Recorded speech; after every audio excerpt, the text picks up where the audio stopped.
takže jdeme se malovat. Už něco mám i na sobě, takže dala jsem si jenom takhle po tyto na obočí a make-up trošku.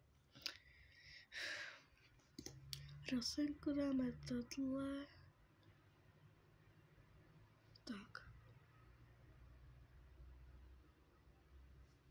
Jak vypadá to?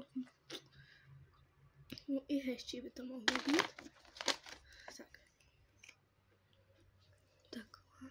Takhle. Takhle. Takhle. A ještě takhle.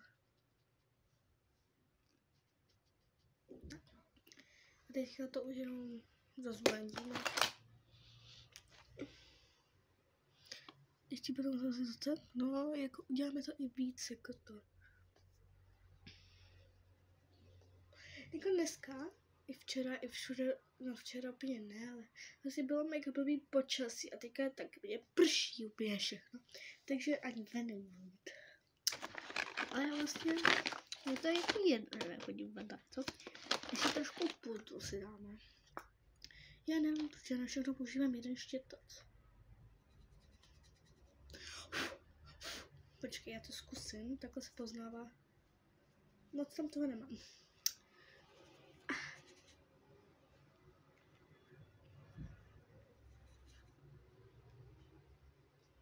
A ještě potom vyjde jedno videjko a tam tancuju vlastně to set pistáce.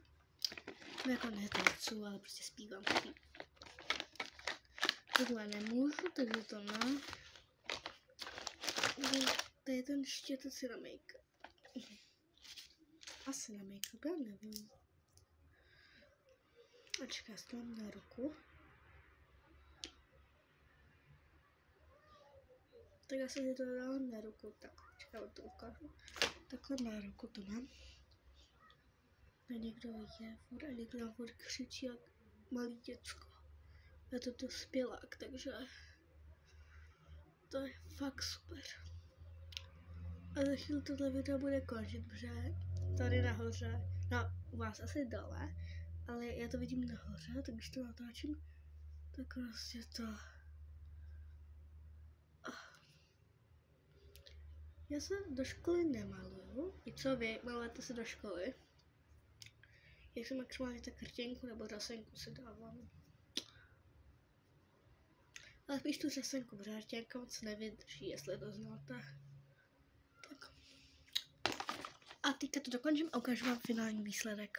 Finální výsledek.